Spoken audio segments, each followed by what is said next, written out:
painted them negatively. اس بات سے یہ اندازہ لگایا جا سکتا ہے کہ یہ کمپنیز ہمارے ڈیٹا کو ایکسپلوئٹ بند دروازوں میں کرتی ہیں. اگر وہ ایسا کچھ نہ کر رہے ہوتے تو وہ ریسرچرز کے ساتھ اپنی کمپنیز کا ڈیٹا شیئر کرنے سے کیوں خبر آتے؟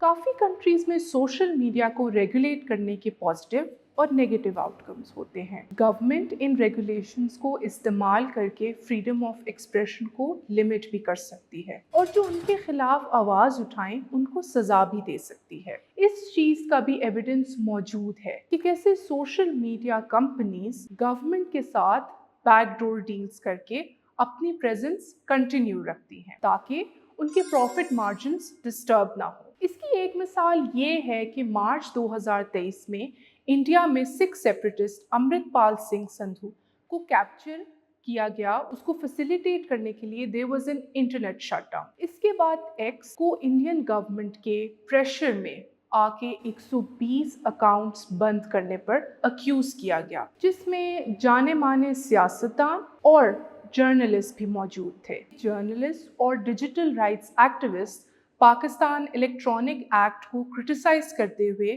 یہ کہتے ہیں کہ اس طرح گورنمنٹ پریس کی فریڈم ریسٹرکٹ کر رہی ہے. گورنمنٹ کے پاس پاور ہے پالیسیز بنانے کی, سوشل میڈیا کو کنٹرول کرنے کی, لوگوں کو ان کی رائے کی وجہ سے اریسٹ کرنے کی.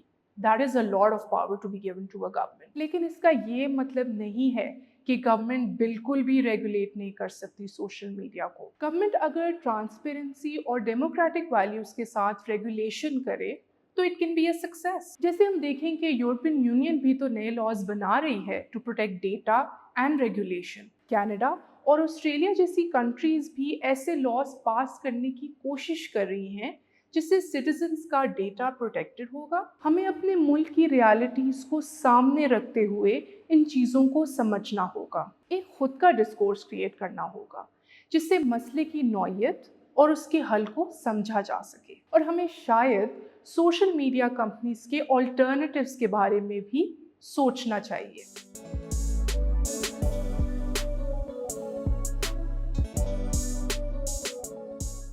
The current state of social media is not ideal. اور ضروری نہیں ہے کہ ہم باقی مسئلوں کی طرح اسی مسئلے میں بھی الجھے ہی رہیں. دنیا بھر میں لوگ کوشش کر رہے ہیں بہتر پلیٹ فارمز بنانے کے لیے, تو لازمی نہیں ہے کہ ہم بھی دوسروں کے بنائے ہوئے پلیٹ فارمز پر ہی ریلائی کریں اور انہی کے رولز کو فالو کریں.